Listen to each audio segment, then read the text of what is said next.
Sora Marisa. 45 pala yung mga Basta Taytay Santa Ana yan ha, Santa Ana. Iba. 5-6. Para kami na mag-long. Tsaka pagtapos yata nito, matulad na lang kami. Mga ano yan? O ba't may tulay doon? Nadadaanan yan? Or ano lang? Daan lang ng tao? Tao lang ano? Punta ngayon Sora, Fairview, UP. Talaga? Ano yan? Ano yung ano parang pag ano, hindi naman nadadaanan ng sasakyan. Ano yan? Ano lang? Design. Saan Ah. yun na? View lang? Design lang? Saan yung nasa gilid natin? Ang laki nakaubad ayun. Ayan. Saan bang banda yan? Ang tawag dyan? Fiesta nga po. So, Dway. Ay, doon pa yun. Saan pa rin niya? Malayo.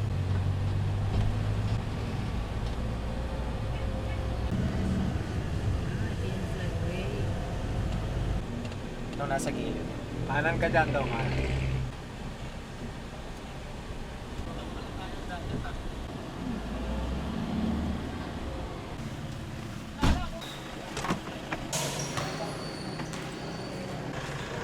Eh, ano mo pa?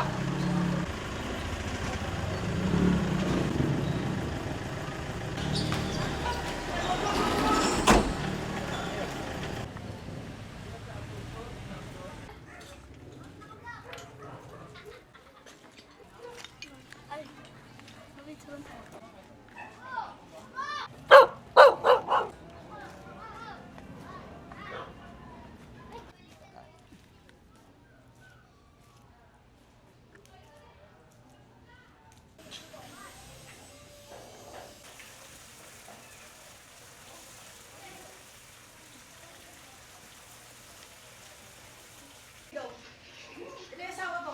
Hello po! Si Tito mo. Nakita mo na siya. Pamangkin ko ba? Nakita niya na tayo dati. Sino? Sana sa Pansol po. Ito yung pamangkin ko. Noon ba? Ay, oo. Oo, sa Pansol, oo. Mga bata pa sila noon. Hindi ko lang sila pinapansin kasi busy kami kay Mama Conche. Magkakapatid mo na bago makapamangkin. Tumatanda ako rito lalo. Hindi ka na pa bata. Eh kung si Jerry nga noon eh. Samahan ko siya mag-invite. Okay, pamangkin. Ito yung apo ko ha. Ito sila, ito si Pastora, Cyril mo, ayan. Ito si Sister Cassandra, si Sister Angelica. Mga, ilang taon ka na? 15, 18. Ikaw? Oo, mga, anong year kayo? So, mga workers na sa church yung mga yan. Samahan mo sila anak, maglabas muna kayo. Dalhin Bible at saka ano? Palagi pala sa alam sa lalama. Samahan mo muna. Sabihin niyo may Bible study. Dala ng Bible at saka ano? Diyan. Anong oras ang Dala ka ng Bible. Hindi, basta mga 30 minutes, mga 15 minutes, 20, okay. Kahit 3:30 tayo, ano? Kahit 40 start sa ilo. Oo, ang gagawin. Dilo, Alam sabihin namin kung Nakita mo ano. sila dito. Oo, sige. Quarter to 4. Yung mga malapit lang muna. Tikas. Ayos yan ah. Aw, aw, aw, aw, aw, aw, aw, aw, aw.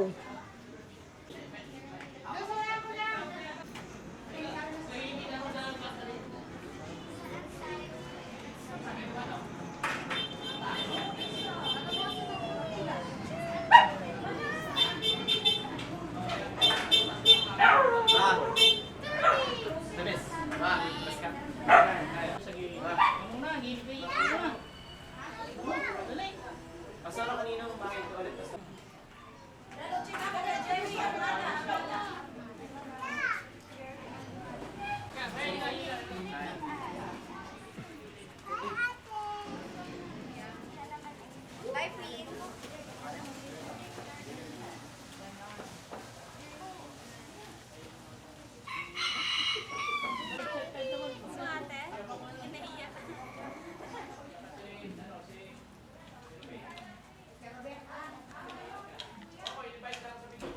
Sa biyahe sa Hilo, pagpalit nyo, ihatid nyo muna yung ano.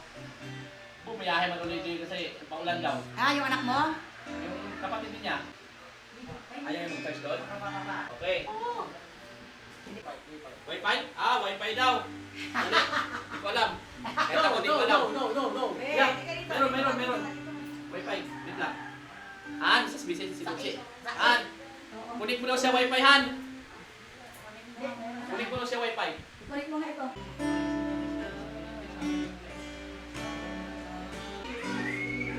Pasok lang po kayo. Mga nangailangan po ng prayer po kung may sakit po. Ipag-pray over po namin kayo. Dito na kayo maupo na, pasok na kayo para pag may dumating. Bunso, upo na. May upuan na pala sa labas eh, oh, tama. Sabi ko, kasi kayo doon siya sa labas. Ayan, oh. Start na tayo. Tawagin mo na pa. Start na lang. Ano?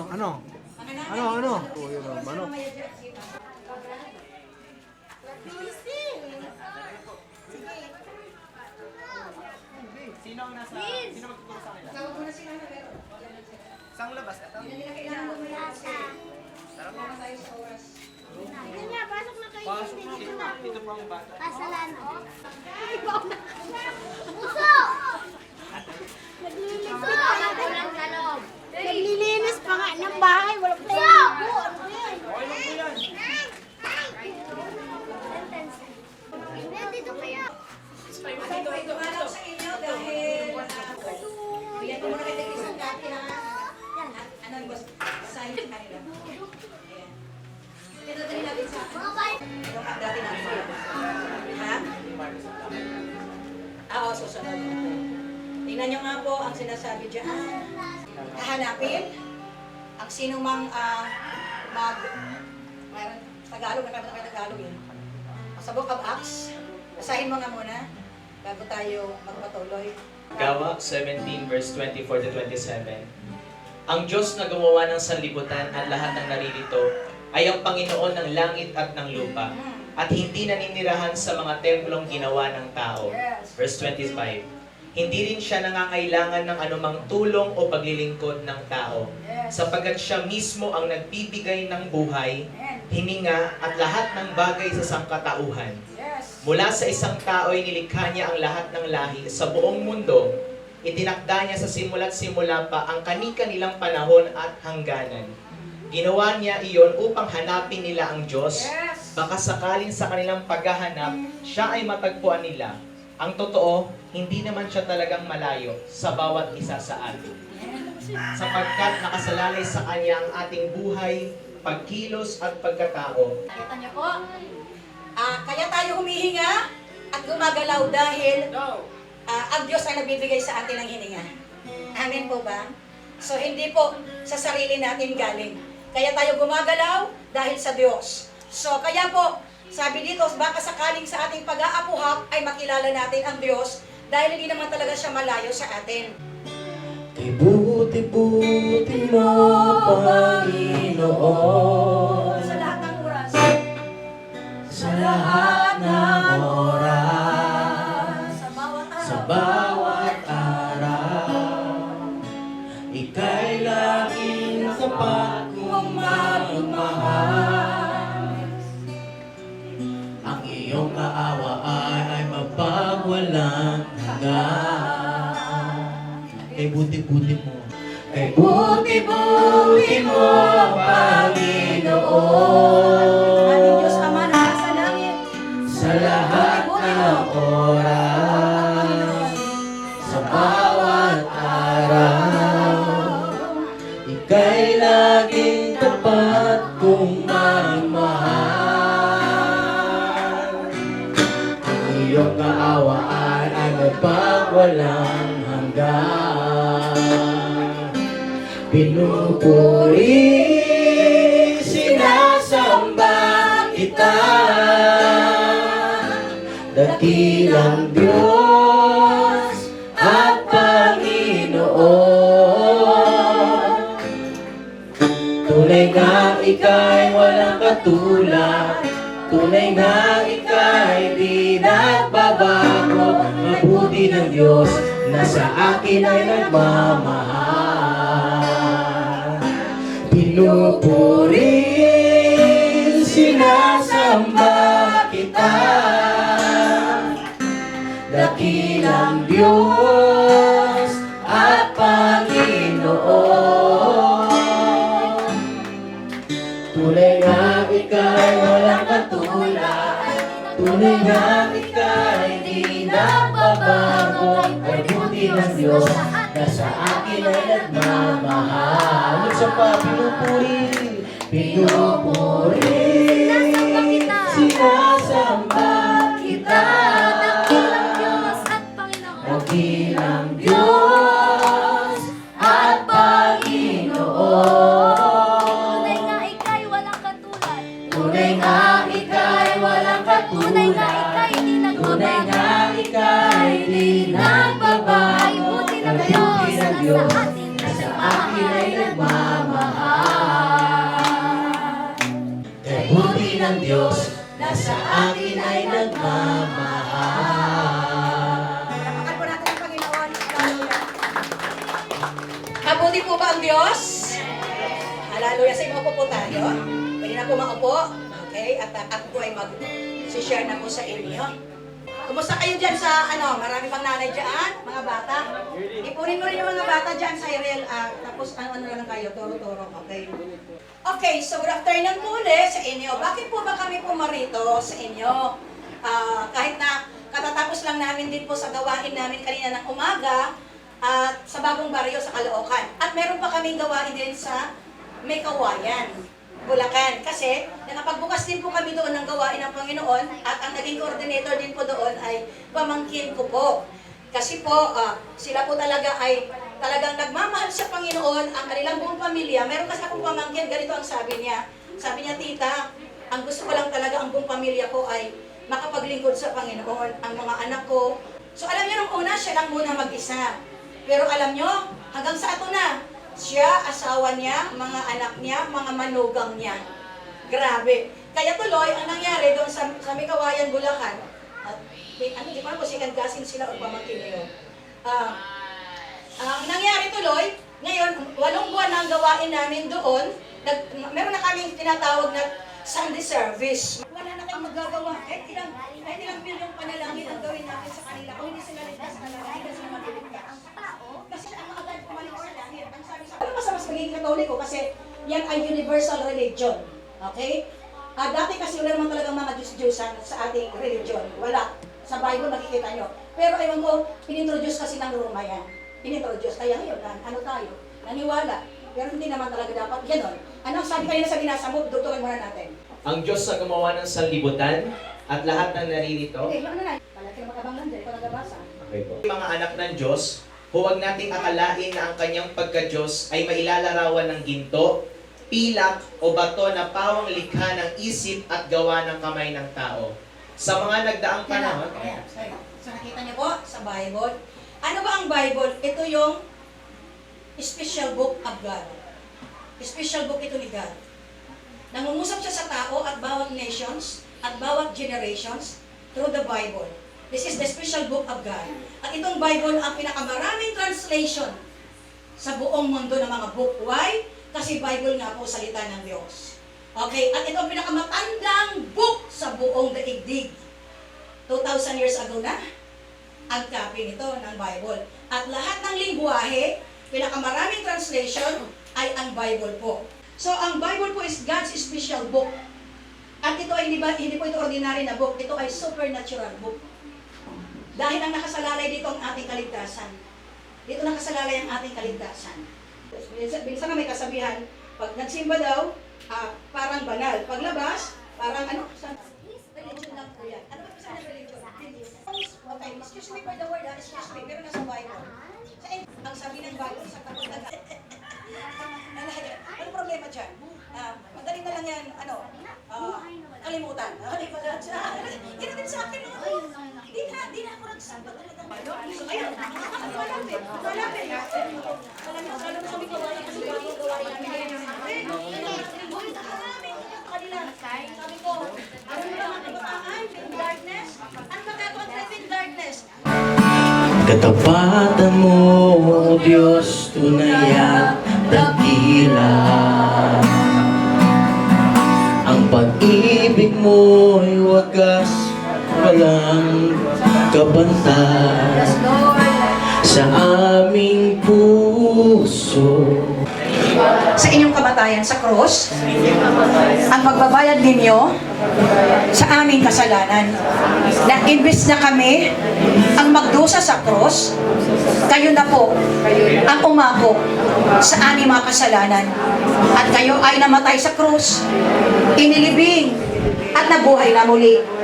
At sa oras na ito, nananig ako sa aking puso at ipinapahayag ng aking labi na si Jesucristo ay Panginoon. Panginoong Jesus, patawarin niyo ako sa lahat kong kasalanan sa Diyos, sa lahat kong pagkakasala mula sa aking pagkabata hanggang sa oras na ito. Panginoong Diyos Ama, patawarin niyo ako. May mga sakit kasi na galing pa sa sumpa ng ating pamilya. Ang tawag doon ay generational curse. Generational. Kasi depende kung ano ang naging background ng ating mga ninuno. Baka kasi may na-involve sa ating pamilya na sa kulto, mangkukulam, aswang, mangbabarang, pati po sa pagsamba sa Diyos-Diyosan. Sorry po. May sumpa po sa pagsamba sa Diyos-Diyosan na sa Bible. Sabi ng Diyos, paparusahan ko hanggang ika-4 na saling lahi. Pero ngayon, kapatid, naniniwala ka sa Panginoon na siya makapagpapagaling sa iyo. Mahal na mahal kita, Panginoon. Mahal na mahal kita, Panginoon. Kailanman di kita ipagpapalit, pagkat sa piling mo'y langit. Mahal na mahal kita, Panginoon. Ulit na kayo na makakanta. Mahal na mahal kita. Sabay niyo. Ano man? Mahal na mahal kita, Panginoon. Kailan may di tayo magpapalik, pagkat sa piling mo'y langit. Mahal na mahal kita, Panginoon. Habang buwan, habang buhay, papupurihan ka. Habang buhay, maglilingkod sa'yo. Habang buhay, pag-ibig ko sa'yo iaalay. Energy, mahal na mahal kita, Panginoon. Mas malas pa! 1, 2, 3, go! Mahal na mahal kita, Panginoon. Kailan may di kita ipagpapalit, pagkat sa piling mo'y langit. Mahal na mahal kita, Panginoon. Mas malakas pa para kita. 1, 2, 3, go! Mahal kita, Panginoon. Kailan may di kita ipagpapalit, pagkat sa piling mo'y langit. Mahal na mahal kita, Panginoon. Mahal na mahal kita, Panginoon. Last, malakas. Mahal na mahal kita, Panginoon. 3, go! Mahal na mahal kita, Panginoon.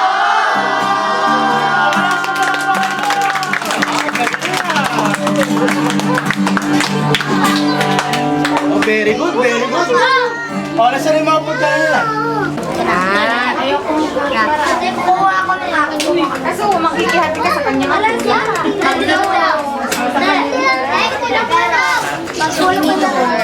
Uy, nanay, kuya ka niya. Tapos pag nagawa na yun, tatayo mo sa ulan. Pakain natin. Tinidor. Kasi ngayon, alam nyo, ang iba dikit-dikit ang church. Marami na rin ayaw nila magsimula sa Kurt ko ni mga tinidor doon, Mark. Parang may tinidor sa taas jar doon. pati mga ano, Muslim, yung mga ano, Iran, pinakita sa video, ang nila. Umalis na sa pagka-Muslim nila. Sabi na kay Jesus Christ na kami kasi natutulungan sila eh. Pinapabautis mo sila sa tubig. Kasi sa ilog, bautis mo. Dalawang sabihin. Dalawang tinidor daw. Nilililig sa Itulong ko tatawag ka, tinawag ka, bago ka tatawag ka na. Yan ang yung sabihin mo.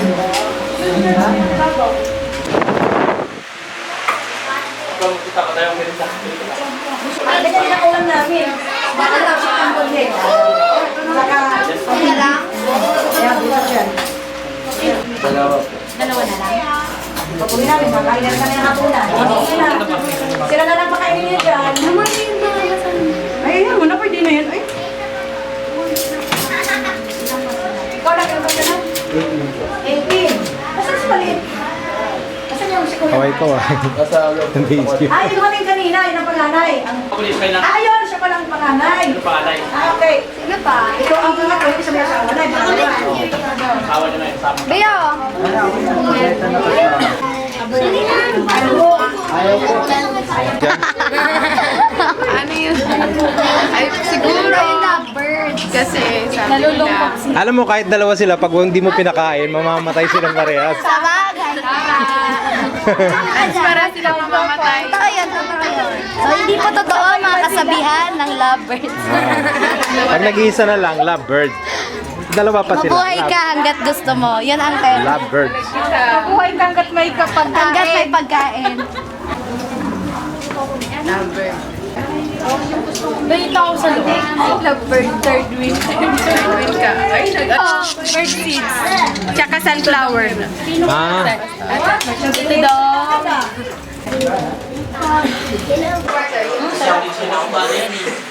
Nakalagay pa yung dyan. Sa likod? Yan, kaya galing na sister na, pero nakakasubunin ako dyan. Ha? Ano ba yung sila? Kasi nga, pag-halo na sige mo, halo-halo ako malabas yung pizza. Parang bigo sa ano, liba na bigo. Kasi ang ano yung pag-halo, okay na, inalang akin hindi. Pinalabas ko muna ng mantika. Ah, ganun pala yun. Gata talaga, gata. Ha? Gata. Ano na yan? Labis na puto ng... Pagpapali talaga yan.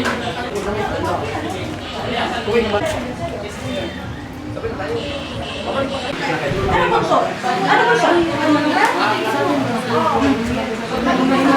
bye-bye. Abay po.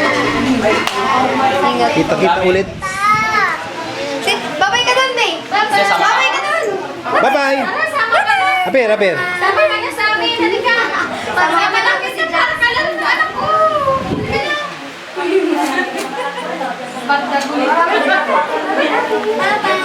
Bye. Bisado mo na rito ah. Si Sai po, alam niya na daw po. Inalam niya nga kay Pastor kanina. Ito yung 31 silver. Pag niya New Year. New Year, kaya di mo napapansin birthday nito. Ate doon na. Ate dito, ma. Ingat po kayo. Ingat kayo ah. Katrabaho lang sa tapat na tayo. Mga pamangkin kong mga pogi ha, uwi na si Lola. Uwi na kami. Si Lola, love you, baby. Asan isa? Asan isa? Ganda ng buhok niya. Yan, ganda na May na kayo, magpasalan kayo. Yan buti dati. Rico! Ah, kulot. Ganda. Hair supply. Hindi, natural yan. Bye-bye.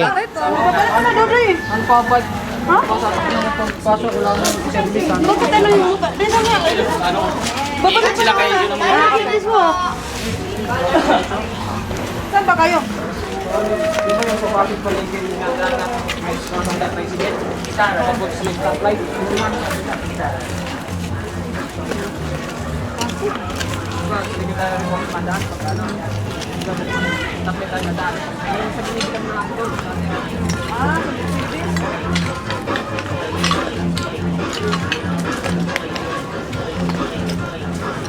Yung ganyan, pinakamaingay na sa kanila yung ganyan. Ha? Ang ating pinakamahina yan. Sisimula pa lang.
Extra po. 14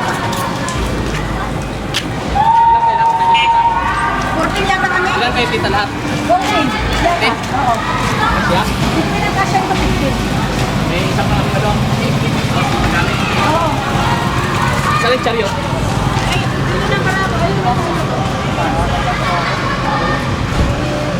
Pasok na lang tayo ha? Pasok na lang tayo.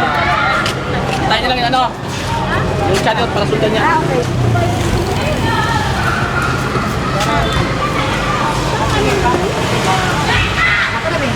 Ganun pa rin pwesto. Ganun pa rin pwesto. Puta, daan si Pastor. Sabay, pagkasunod yung sa loob. Kain ng ano, pasara, nung